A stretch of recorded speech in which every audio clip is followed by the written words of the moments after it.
আমরা এখন দ্বাদশ শ্রেণীর অর্থনৈতিক ভূগোলের অন্তর্গত শিল্প সম্পর্কে আলোচনা করব। লৌহ ইস্পাত শিল্প সম্পর্কে আলোচনা প্রসঙ্গে আগের দিনে আমরা জাপানের 5টি লৌহ ইস্পাত উৎপাদক অঞ্চলের কথা জেনেছি। কাঁচামালের অভাব সত্ত্বেও জাপান লৌহ ইস্পাত শিল্পে উন্নতি লাভ করেছে। এর কারণগুলি হলো, প্রথমত, এটি দেখতে গিয়ে আমরা প্রথমে তো দেখব এখানকার বিভিন্ন অঞ্চলে বৃহদায়তন ইস্পাত শিল্প কেন্দ্র গড়ে উঠেছে। কাঁচামাল যেমন আকরিক লোহা, কয়লা, ম্যাঙ্গানিজ প্রভৃতি অভাব থাকা সত্ত্বেও এখানে লৌহ ইস্পাত শিল্প বিশেষভাবে উন্নতি লাভ করেছে। প্রধান কারণ হলো অসংখ্য বন্দরের অবস্থান। জাপান একটি দ্বীপ রাষ্ট্র। এখানকার উপকূল ভগ্ন ও গভীর হওয়ায় অসংখ্য বৃহদায়তন স্বাভাবিক পোতাশ্রয় যুক্ত বন্দর যেমন টোকিও, ইয়াকাহামা, কোবে, ওসাকা প্রভৃতি এখানে গড়ে উঠেছে। এই বন্দরগুলির মাধ্যমে আমদানি করা কাঁচামালের ওপর ভিত্তি করে এই বন্দর অঞ্চলেই লৌহ ইস্পাত শিল্পকেন্দ্র গড়ে উঠেছে। দ্বিতীয়ত, সুলভ জলপথ পরিবহন। জাপানের সাথে পৃথিবীর অধিকাংশ দেশেই সমুদ্র পথে বাণিজ্য চলে। জলপথে ভারত, কানাডা, মার্কিন যুক্তরাষ্ট্র, অস্ট্রেলিয়া প্রভৃতি দেশ থেকে আকরিক লোহা, চীন, অস্ট্রেলিয়া, মার্কিন যুক্তরাষ্ট্র থেকে কয়লা এবং অন্যান্য উন্নত দেশগুলি থেকে স্ক্র্যাপ আয়রন আমদানির মাধ্যমে এখানে ইস্পাত শিল্প গড়ে উঠেছে। তৃতীয়ত হলো জলবিদ্যুৎ। জাপান জলবিদ্যুৎ উৎপাদনে পৃথিবীতে অগ্রণী দেশ। সুলভ জলবিদ্যুতের সাহায্যে এখানে উন্নত মানের ইস্পাত প্রস্তুত হয়। চতুর্থত, উন্নত প্রযুক্তি। জাপান উন্নত প্রযুক্তির দেশ। উন্নত প্রযুক্তি ও সুলভ জলবিদ্যুতের সাহায্যে এখানে উন্নত মানের ইস্পাত প্রস্তুত হয়ে থাকে। পঞ্চমত, দক্ষ শ্রমিক। জাপান কারিগরি বিদ্যায় অত্যন্ত উন্নত এবং এটি একটি ঘন বসতিপূর্ণ দেশ। ফলে ইস্পাত শিল্পে কারিগরি শিক্ষার শিক্ষিত দক্ষ শ্রমিকের প্রাচুর্য এখানে আছে। এরপর ষষ্ঠত আমরা দেখি চাহিদা। টোকিও, ইয়াকাহামা এবং কোবে, ওসাকা সমেত জাপান জাহাজ নির্মাণ, মোটর গাড়ি, যন্ত্রাংশ, ইলেকট্রনিক্স ও ইলেকট্রিক্যাল শিল্পে অত্যন্ত উন্নত। ফলে ইস্পাতের চাহিদা এখানে অত্যন্ত বেশি। এছাড়াও আমরা দেখি শিল্প স্থাপনে উন্নত প্রযুক্তি ও পরিকাঠামো এখানে রয়েছে। অষ্টমত, আধুনিক বিপণন ব্যবস্থা এখানে রয়েছে। নবম, বিভিন্ন অর্থ লগ্নিকারী সংস্থা শিল্পে মূলধন বিনিয়োগ করে থাকে। এবং দশম, সর্বোপরি আন্তর্জাতিক খ্যাতিসম্পন্ন ইস্পাত প্রস্তুতকারী সংস্থার অবস্থান এখানে প্রধানত লৌহ ইস্পাত শিল্প গড়ে উঠতে সাহায্য করেছে।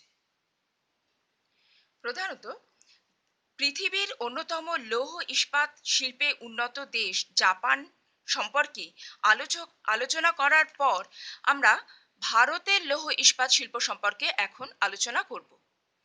বিগত কয়েক বছরে ভারতে অতি দ্রুত হারে লৌহ ইস্পাত শিল্পের অগ্রগতি ঘটেছে। বর্তমানে লৌহ ইস্পাত উৎপাদনে ভারত তৃতীয় স্থানে। 2017 সালে ভারতে ইস্পাত উৎপাদনের পরিমাণ ছিল 10.1 কোটি মেট্রিক টন, যা পৃথিবীর মোট উৎপাদনের 6.1%। স্বাধীনতা লাভের আগে ভারতে মাত্র 3টি ইস্পাত কারখানা গড়ে উঠেছিল: জামশেদপুর, বার্নপুর কুল্টি ও ভদ্রাবতীতে। মূলত স্বাধীনতা লাভের পরে বিভিন্ন পঞ্চবার্ষিকী পরিকল্পনাকালে ভারতে বেশ কয়েকটি ইস্পাত কারখানা গড়ে ওঠে।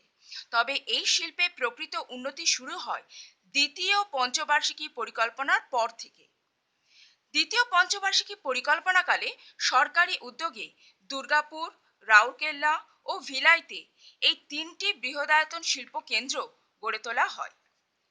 দ্বিতীয়ত, তৃতীয় পঞ্চবার্ষিকী পরিকল্পনাকালে বোকারোতে ইস্পাত কেন্দ্র স্থাপনের উদ্যোগ গ্রহণ করা হয়।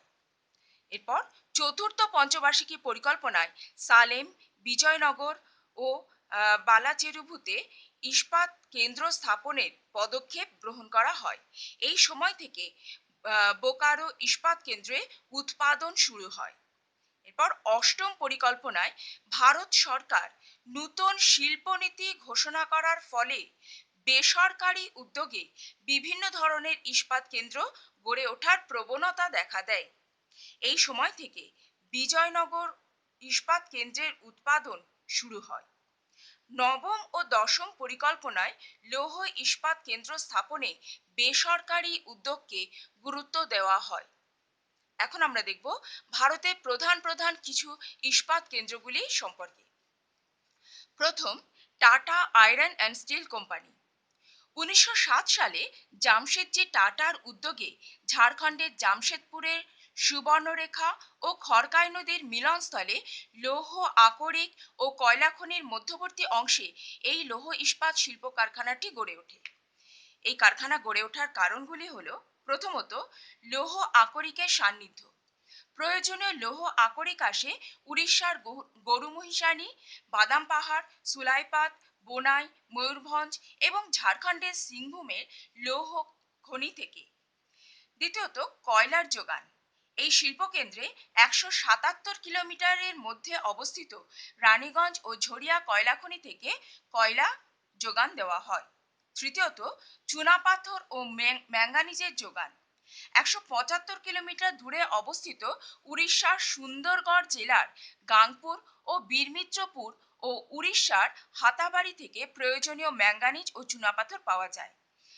এরপর চতুর্থত, জলের প্রাচুর্য। সুবর্ণরেখা নদীর ডিমনা জলাধার থেকে প্রয়োজনীয় জল আসে। পঞ্চমত, উন্নত পরিবহন ব্যবস্থা ও বন্দর।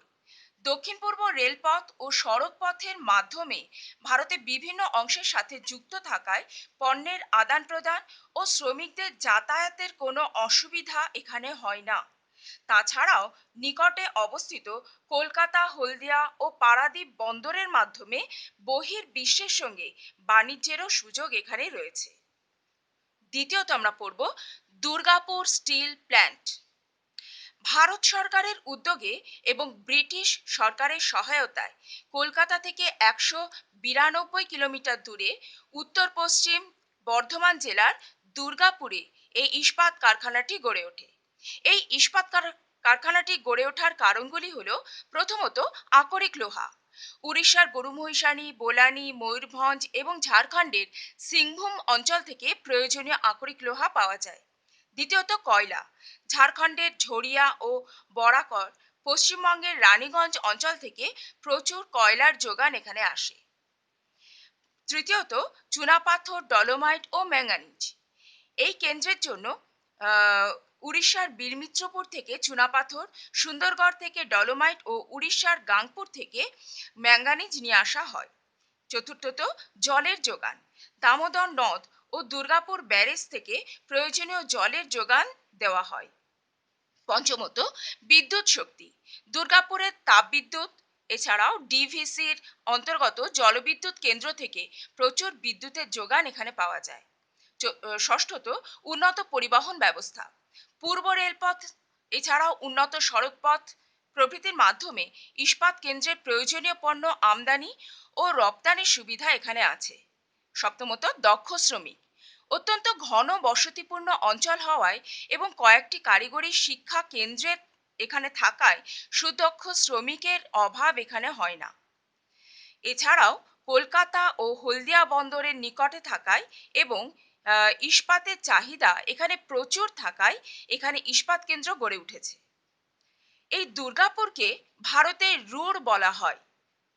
জার্মানির রুর নদীর অববাহিকা অঞ্চলে প্রাপ্ত উচ্চমানের কয়লা ও আমদানি করা আকরিক লোহার উপর ভিত্তি করে বেশ কয়েকটি বৃহদায়তন ইস্পাত কেন্দ্র এবং এই অঞ্চলে ইস্পাতের ওপর ভিত্তি করে অসংখ্য ইঞ্জিনিয়ারিং শিল্পকেন্দ্র এই রুর অঞ্চলে গড়ে উঠেছে। ঠিক একইভাবে পশ্চিমবঙ্গের দামোদর অববাহিকা অঞ্চলে ঝরিয়া, আসানসোল ও রানীগঞ্জ কয়লাখনি থেকে প্রাপ্ত উচ্চমানের কয়লার উপর নির্ভর করে দুর্গাপুরে বৃহদায়তন ইস্পাত ও শঙ্কর ইস্পাত কেন্দ্র গড়ে উঠেছে এবং প্রাপ্ত এই ইস্পাতের উপর ভিত্তি করে এখানে বিভিন্ন ধরনের অসংখ্য ছোট বড় ইঞ্জিনিয়ারিং শিল্পকেন্দ্র গড়ে উঠেছে। রুর শিল্পাঞ্চল এবং দুর্গাপুর শিল্পাঞ্চলের এই ভৌগোলিক সাদৃশ্যের জন্যই পশ্চিমবঙ্গের দুর্গাপুরকে ভারতের রুর বলা হয়ে থাকে। এরপর আমরা পড়ব রাউরকেল্লা ইস্পাত কেন্দ্র সম্পর্কে। দ্বিতীয় পঞ্চবার্ষিকী পরিকল্পনায় উড়িষ্যার ব্রাহ্মণী নদীর তীরে ভারত সরকারের উদ্যোগে এবং জার্মানির ক্রুপস ও ডেমাক কোম্পানির সহযোগিতায় আহ, রাউরকেল্লায় ইস্পাত কেন্দ্রটি গড়ে উঠেছে। এখানে গড়ে ওঠার কারণগুলি হলো, প্রথমত নিকটবর্তী সুন্দরগড় অঞ্চলের বোনাই, কেওনঝড় এবং ময়ূরভঞ্জ অঞ্চলের আকরিক লোহা। দ্বিতীয়ত ঝরিয়া ও গিরিডি অঞ্চলের কয়লা খনি থেকে প্রয়োজনীয় কয়লা পাওয়ার সুবিধা। তৃতীয়ত বীরমিত্রপুর ও হাতাবাড়ি অঞ্চলের চুনাপাথর। চতুর্থত রাউরকেল্লার নিজস্ব তাপবিদ্যুৎ কেন্দ্র থেকে তাপবিদ্যুৎ ও হীরাকুদ থেকে প্রাপ্ত জলবিদ্যুৎ। পঞ্চমত ব্রাহ্মণী ও কোয়েল নদীর জলাধার থেকে প্রাপ্ত জল। ষষ্ঠত দক্ষিণ পূর্ব রেলপথের মাধ্যমে পণ্য পরিবহন। এছাড়াও সড়কপথের উন্নতি। এছাড়া হচ্ছে সপ্তমত বিশাখাপত্তনম ও পারাদ্বীপ বন্দরের সাথে বহির বাণিজ্যের সুবিধা এখানে শিল্প কেন্দ্র গড়ে তুলতে সাহায্য করেছে। এরপর আমরা দেখব বোকারো ইস্পাত কেন্দ্র সম্পর্কে।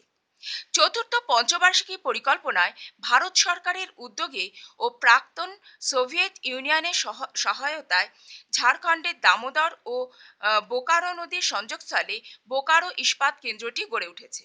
এটি গড়ে ওঠার কারণগুলি হলো, প্রথমত উড়িষ্যার সুন্দরগড়, তারপরে মেঘাতুবুরু, কিরিবুরু অঞ্চলে প্রচুর আকরিক লোহা পাওয়ার সুবিধা। দ্বিতীয়ত ঝরিয়া ও বোকারো কয়লা খনি থেকে কয়লা পাওয়ার সুবিধা। তৃতীয়ত ঝাড়খণ্ডের পালামৌ থেকে চুনাপাথর ও মধ্যপ্রদেশ থেকে ম্যাঙ্গানিজ পাওয়ার সুবিধা। চতুর্থত দামোদর নদের তেনুঘাট জলাধারের জল পাওয়ার সুবিধা। পঞ্চমত দামোদর উপত্যকার জলবিদ্যুৎ ও নিকটবর্তী তাপবিদ্যুৎ কেন্দ্রের শক্তি সম্পদ। ষষ্ঠত পূর্ব রেলপথের মাধ্যমে উন্নত পরিবহন ও যোগাযোগ ব্যবস্থা বোকারো ইস্পাত কেন্দ্রটি গড়ে উঠতে সাহায্য করেছে। এরপর আমরা দেখব বিশাখাপত্তনম ইস্পাত কেন্দ্র সম্পর্কে। চতুর্থ পঞ্চবার্ষিকী পরিকল্পনায় রাষ্ট্রীয় ইস্পাত নিগম লিমিটেডের তত্ত্বাবধানে এবং পূর্বতন সোভিয়েত ইউনিয়নের সহায়তায় অন্ধ্রপ্রদেশের বিশাখাপত্তনমের কাছে বালাচেরুভুতে ইস্পাত কেন্দ্র গড়ে উঠেছে। এটি ভারতের উপকূলে অবস্থিত একটি মাত্র ইস্পাত কেন্দ্র। ভারতের উপকূল অঞ্চলে এটি অবস্থিত। এই ইস্পাত কেন্দ্র গড়ে ওঠার কারণগুলি হল, প্রথমত রেলপথের মাধ্যমে ছত্তিশগড়ের বাইলাডেলা থেকে অতি উচ্চমানের আকরিক লোহা আনায়ন। দ্বিতীয়ত তালচেরে ও ঝরিয়া কয়লা খনি থেকে কয়লা সংগ্রহ এবং প্রয়োজনে বিশাখাপত্তনম বন্দরের মধ্যে দিয়ে বিদেশ থেকে কোক কয়লা আমদানি করা হয়। এখানে ইস্পাত কেন্দ্রে জলবিদ্যুৎও ব্যবহার করা হয়ে থাকে। তৃতীয়ত অন্ধ্রপ্রদেশের মাধারামে ডলোমাইট, তিরুচিরাপল্লীর ম্যাঙ্গানিজ এবং যোগাপেটাতে চুনাপাথর এখানে ব্যবহার করা হয়ে থাকে। এছাড়াও বিশাখাপত্তনম বন্দর দিয়ে পণ্য আমদানি ও রপ্তানির সুবিধা এখানে পাওয়া যায়। পঞ্চমত অতি উন্নত রেলপথ ব্যবস্থা তুঙ্গভদ্রা, এছাড়াও তুঙ্গভদ্রা জলাধার থেকে প্রাপ্ত জল, এগুলি পাওয়ার সুবিধায় এই শিল্প কেন্দ্রটি গড়ে উঠেছে। এছাড়াও ভারতে অন্যান্য ইস্পাত কেন্দ্রগুলি হল কর্ণাটকের ভদ্রাবতী বিশ্বেশ্বরা iron and steel company limited. দ্বিতীয়ত পশ্চিমবঙ্গের বার্নপুর কুলটির Indian iron and steel company, ছত্তিশগড়ের ভিলাই, কর্ণাটকের সালেম ও বিজয়নগর। এখন আমরা ভারতের লৌহ ইস্পাত শিল্পের সমস্যাগুলি সম্পর্কে দেখব। ভারতে লৌহ ইস্পাত শিল্পের প্রধান সমস্যাগুলি হল, এক, কয়েকটি অঞ্চল বাদে অধিকাংশ স্থানে উত্তোলিত আকরিক লোহা নিম্নমানের হওয়ায় ইস্পাতের মানও অত্যন্ত নিম্ন। দ্বিতীয়ত ভারতে যথেষ্ট পরিমাণে কোক কয়লা না থাকায় বিদেশ থেকে প্রায় কোক কয়লা আমদানি করতে হয়। তৃতীয়ত মাঝে মাঝে রেল পরিষেবা ব্যাহত হওয়ার কারণে ইস্পাত কেন্দ্রগুলিতে উৎপাদন ব্যাহত হয়।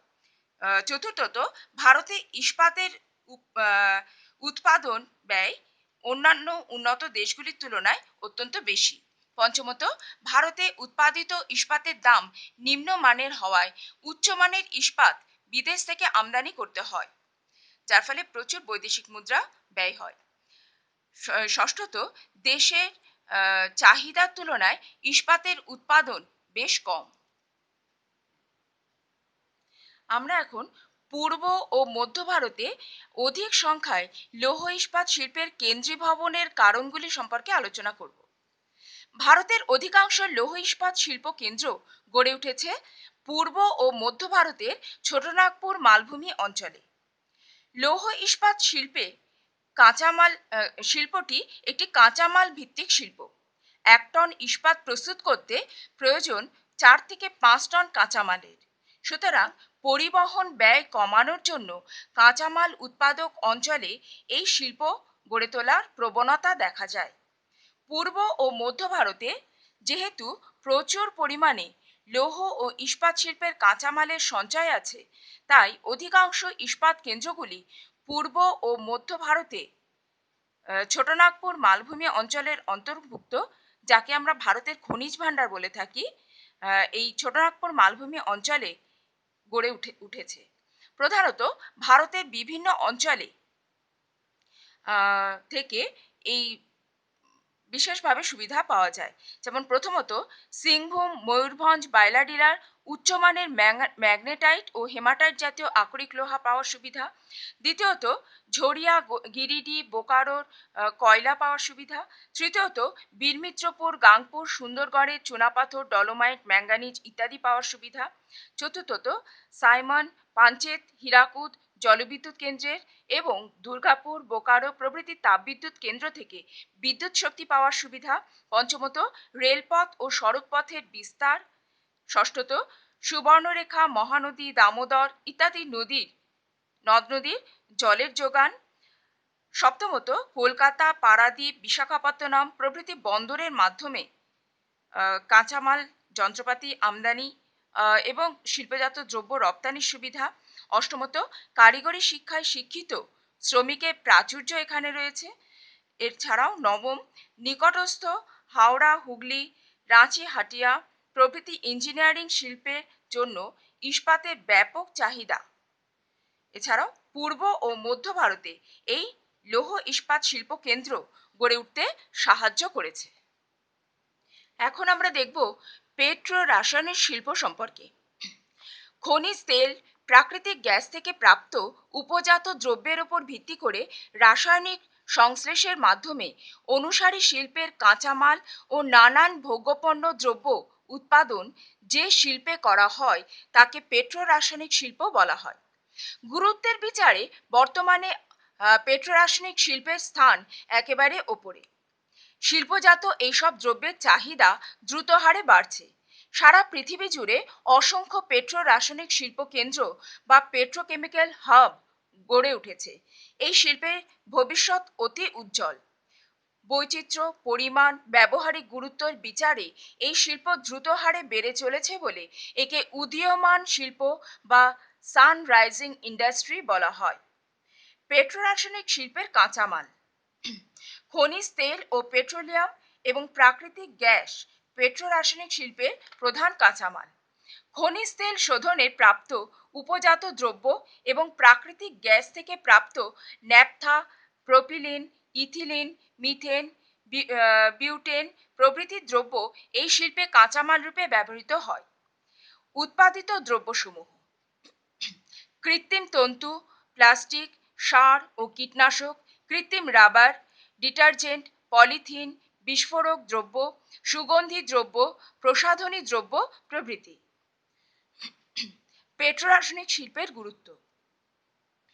প্রথমত, পেট্রো রাসায়নিক শিল্পকে ভিত্তি করে বহু অনুসারী শিল্প গড়ে ওঠে। দ্বিতীয়ত, এই অনুসারী শিল্পের বিকাশের মাধ্যমে পেট্রোকেমিক্যাল কমপ্লেক্স ও পেট্রোকেমিক্যাল হাব গড়ে ওঠে। তৃতীয়ত, এর ফলে দ্রুত শিল্পায়ন ঘটে এবং মানুষের কাজের সুযোগ বাড়ে। চতুর্থত, পেট্রো রাসায়নিক শিল্পজাত পণ্যের দাম কম এবং বিভিন্ন ক্ষেত্রে এগুলি ব্যবহার করা যায়। পঞ্চমত, এই শিল্প মূলত জ্ঞান ও গবেষণা ভিত্তিক, ফলে বিজ্ঞান ও প্রযুক্তির ক্ষেত্রে গবেষণার সুযোগ বাড়ে। ষষ্ঠত, পেট্রো রাসায়নিক শিল্পের উচ্চমানের শ্রমিকের প্রয়োজন হওয়ায় শ্রমিক তৈরির জন্য পরিকাঠামো ও প্রতিষ্ঠান গড়ে ওঠে। সপ্তমত, এই প্রকার শিল্পে প্রচুর সম্পদ তৈরি হয়। পেট্রোরাসায়নিক শিল্পে উন্নত দেশগুলির মধ্যে মার্কিন যুক্তরাষ্ট্র, Japan, Germany, England, Canada, Bharat ইত্যাদি। পেট্রোরাসায়নিক শিল্পকে আধুনিক শিল্প দানব বলা হয়। পেট্রোরাসায়নিক শিল্প খনিজ তেল শোধনাগার অঞ্চলে খনিজ তেল থেকে প্রাপ্ত উপজাত দ্রব্যের উপর ভিত্তি করে গড়ে ওঠে। এই শিল্প গড়ে ওঠার সাথে সাথে অসংখ্য অনুসারী শিল্পের বিকাশ লাভ করে। বৃহৎ অঞ্চল জুড়ে একই সাথে অসংখ্য শিল্পের বিকাশ একসঙ্গে ঘটে, যা পেট্রোকেমিক্যাল কমপ্লেক্স বা পেট্রোকেমিক্যাল হাব বলা হয়। এবং এই শিল্পের চাহিদা অত্যন্ত বেশি বলে একে আধুনিক শিল্প দানব বলা হয়ে থাকে। এখন আমরা মার্কিন যুক্তরাষ্ট্রের পেট্রোরাসায়নিক শিল্প সম্পর্কে দেখব। 1920 থেকে 30 সালের মধ্যে কৃত্রিম রাবার উৎপাদনের মাধ্যমে মার্কিন যুক্তরাষ্ট্রে পেট্রোরাসায়নিক শিল্পের বিকাশ ঘটে। বর্তমানে এই দেশ পেট্রোরাসায়নিক শিল্পজাত দ্রব্য উৎপাদনে পৃথিবীতে প্রথম। অবস্থান অনুযায়ী পেট্রোরাসায়নিক শিল্প এখানে 1 উত্তর পূর্ব অঞ্চল, 2 দক্ষিণ ও দক্ষিণ পূর্বাঞ্চল, 3 পশ্চিমাঞ্চলকে কেন্দ্রীভূত হয়েছে। এই সব অঞ্চলে কৃত্রিম রাবার, রজন, কৃত্রিম তন্তু, প্লাস্টিক, অটোমোবাইল পার্টস, সার, কীটনাশক প্রভৃতি উৎপাদনে এই দেশ অগ্রণী ভূমিকা গ্রহণ করেছে। অ্যাক্রন পৃথিবীর বিখ্যাত রাবার শিল্প কেন্দ্র। পেট্রোরাসায়নিক শিল্পে মার্কিন যুক্তরাষ্ট্রে উন্নতির কারণগুলি সম্পর্কে আমরা এখানে দেখব। প্রথমত, কাঁচামাল প্রাপ্তি। খনিজ তেল উত্তোলনে মার্কিন যুক্তরাষ্ট্র পৃথিবীতে তৃতীয় এবং আমদানিতে প্রথম, এবং গ্যাস উত্তোলনে এটি প্রথম স্থানের অধিকারী। এখানকার বহু তৈল শোধনাগার থেকে প্রাপ্ত ন্যাপথা, প্যারাফিন, প্রোপেন, প্রোপিলিন প্রভৃতির উপর ভিত্তি করে বহু ইস্পাত কেন্দ্র ও শিল্প কমপ্লেক্স এখানে গড়ে উঠেছে। দ্বিতীয়ত, উন্নত প্রযুক্তি। উন্নত বিজ্ঞান ও প্রযুক্তির ওপর নির্ভর করে এই শিল্প গড়ে উঠেছে। মার্কিন যুক্তরাষ্ট্র বিজ্ঞান ও প্রযুক্তি গবেষণায় পৃথিবীতে সবচেয়ে উন্নত এবং গবেষণার লগ্নির পরিমাণও খুব বেশি হওয়ায় এখানে এই শিল্পে ব্যাপক উন্নতি ঘটেছে। তৃতীয়ত, চাহিদা বা বাজার। পৃথিবীর অন্যতম শিল্পোন্নত দেশ মার্কিন যুক্তরাষ্ট্র মোটর গাড়ি, বস্ত্র, সার, কীটনাশক, প্রসাধনী দ্রব্য, খেলনা প্রভৃতি শিল্পে উন্নত। এই সকল শিল্পে পেট্রোরাসায়নজাত দ্রব্যের চাহিদা খুব বেশি। চতুর্থত, মূলধন। এখানকার অসংখ্য ধনী শিল্পপতি ও বহুজাতিক সংস্থার উদ্যোগে মূলধন বিনিয়োগের অভাব এখানে হয় না। পঞ্চমত, শ্রমিক। এই দেশে আধুনিক বিজ্ঞান ও প্রযুক্তিতে জ্ঞান সম্পন্ন প্রচুর উচ্চমানের শ্রমিক এখানে পাওয়া যায়। ষষ্ঠত, উন্নত পরিবহন ও যোগাযোগ ব্যবস্থা। এই দেশের অতি উচ্চ সড়ক, রেল ও জলপথ ব্যবস্থা এই দেশকে পেট্রোরাসায়নিক শিল্পে উন্নতিতে প্রভূত সাহায্য করেছে। এখন আমরা দেখব ভারতে পেট্রোরাসায়নিক শিল্প সম্পর্কে। 1966 সালে ভারতের ট্রম্বেতে পেট্রোরাসায়নিক শিল্পের সূচনা হয়। এই দেশের অতি দ্রুত হারে এই শিল্পের বিকাশ ঘটেছে। 1968 সালে থানেতে এবং 1973 সালে ভদোদরায় এই শিল্প স্থাপিত হয়। বর্তমানে ভারত এই শিল্পে অগ্রণী দেশ। ভারতের প্রধান শিল্প কেন্দ্রগুলি হল: প্রথমত, ট্রম্বে; দ্বিতীয়ত, থানে বেলাপুর; তৃতীয়ত, ভদোদরা; চতুর্থত, কয়ালি; পঞ্চমত, হাজিরা জামনগর; ষষ্ঠত, চেন্নাই; সপ্তমত, বঙ্গাইগাঁও এবং অষ্টমত, হলদিয়া। পশ্চিম ভারতে অধিক সংখ্যায় পেট্রোরাসায়নিক শিল্পকেন্দ্র গড়ে ওঠার কারণ: প্রধানত ভারতে পেট্রোরাসায়নিক শিল্পের কেন্দ্রভূমি হল পশ্চিম ভারতের মহারাষ্ট্র ও গুজরাট। মহারাষ্ট্রের মুম্বাই, ট্রম্বে, থানে, বেলাপুর এবং গুজরাটের ভদোদরা, কয়ালি, হাজিরা, জামনগরে অধিক সংখ্যায় পেট্রোরাসায়নিক শিল্প গড়ে ওঠার কারণগুলি হল: প্রথমত, খনিজ তেল উত্তোলন। স্বাধীনতার পর এই অঞ্চলে প্রচুর খনিজ তেল উত্তোলন করা হচ্ছে, যার থেকে এই শিল্পে প্রচুর কাঁচামাল পাওয়া যাচ্ছে। দ্বিতীয়ত হলো তেল শোধনাগার। এখানে অবস্থিত প্রচুর তৈল শোধনাগারে উপজাত পদার্থ পেট্রোরাসায়নিক শিল্পের কাঁচামাল হিসাবে ব্যবহৃত হয়। তৃতীয়ত হলো বন্দর। এখানকার মুম্বাই, নবসেনা, কান্ডালা প্রভৃতি বিখ্যাত বন্দরগুলির মাধ্যমে বিদেশ থেকে শিল্পে প্রয়োজনীয় সামগ্রী আমদানি ও শিল্পজাত দ্রব্যের রপ্তানির সুবিধা এখানে আছে। এরপর বিদ্যুৎ শক্তি। নিকটস্থ উকাই, কয়না জলবিদ্যুৎ কেন্দ্র, তারাপুর, কাঁকড়াপাড় প্রভৃতি পারমাণবিক বিদ্যুৎ কেন্দ্র, এছাড়াও বেশ কয়েকটি বৃহদায়তন তাপবিদ্যুৎ কেন্দ্র এই শিল্পে প্রচুর বিদ্যুতের যোগান দিয়ে থাকে। পঞ্চমত হলো শিল্প স্থাপনের পরিকাঠামো। পশ্চিম ভারতের পরিকাঠামো অর্থাৎ সড়কপথ, জলের যোগান ইত্যাদি বেশ উন্নত। এরপর ষষ্ঠত উদ্যোগপতি। রিলায়েন্স, মফতলালের মতো বড় বড় শিল্পগোষ্ঠী প্রচুর মূলধন এখানে বিনিয়োগ করে থাকে। এরপর সপ্তমত চাহিদা। পশ্চিম ভারত বস্ত্রশিল্প, ঔষধ সামগ্রী, প্লাস্টিক শিল্পে উন্নত হওয়ায় পেট্রোরাসায়নিক শিল্পজাত দ্রব্যের চাহিদা এখানে প্রচুর। এইসব কারণে পশ্চিম ভারতে এই শিল্প গড়ে উঠেছে। এখন আমরা ইঞ্জিনিয়ারিং শিল্প ও মোটর গাড়ি নির্মাণ শিল্প সম্পর্কে আলোচনা করব। বিভিন্ন প্রকার ধাতু, বিশেষত ইস্পাত ব্যবহার করে যন্ত্রপাতি, কলকবজা প্রভৃতি উৎপাদনকে ইঞ্জিনিয়ারিং বা পূর্ত শিল্প বলা হয়। শিল্পে এবং খনিতে ব্যবহৃত যন্ত্রপাতি, দ্বিতীয়ত বৈদ্যুতিক যন্ত্রপাতি, তৃতীয়ত যানবাহন যেমন জাহাজ, মোটর গাড়ি, রেল ইঞ্জিন ও রেল বগি, বিমান প্রভৃতির যন্ত্রপাতি নির্মাণ, চতুর্থত কৃষি যন্ত্রপাতি, পঞ্চমত নির্মাণ কার্যে ব্যবহৃত যন্ত্রপাতি প্রভৃতি উৎপাদন এই শিল্পের অন্তর্ভুক্ত। এই শিল্পে উন্নতি নির্ভর করে উচ্চমানের ইস্পাত, দ্বিতীয়ত নিরবচ্ছিন্ন বিদ্যুতের যোগান, তৃতীয়ত সুদক্ষ শ্রমিকের যোগান এর ওপর। এই শিল্পকে তিন ভাগে ভাগ করা হয়। এক, ভারী ইঞ্জিনিয়ারিং, দ্বিতীয়ত হালকা ইঞ্জিনিয়ারিং এবং তৃতীয়ত বৈদ্যুতিক ইঞ্জিনিয়ারিং শিল্প। এখানে ভারতের কয়েকটি ইঞ্জিনিয়ারিং উৎপাদন কেন্দ্র সম্পর্কে বলা হয়েছে।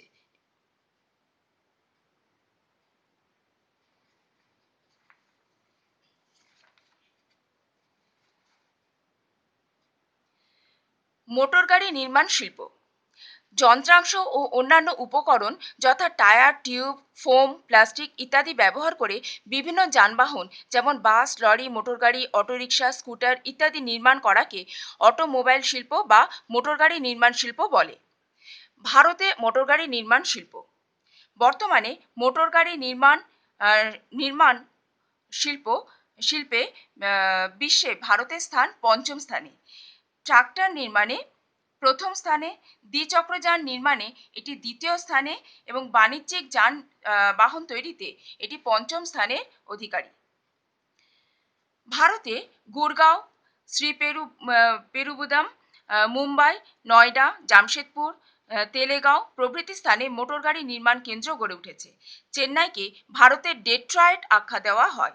ভারতের মোটর গাড়ি প্রায় 35 থেকে 40% তৈরি হয় চেন্নাই অঞ্চলে। এখানে Ford, Hyundai, Ashok Leyland, Renault, Nissan প্রভৃতি, এছাড়াও BMW প্রভৃতি কোম্পানি কারখানা গড়ে উঠেছে। ভারতে এটি পৃথিবীর বৃহত্তম অটো হাব অঞ্চলে পরিণত হবে ভবিষ্যতে।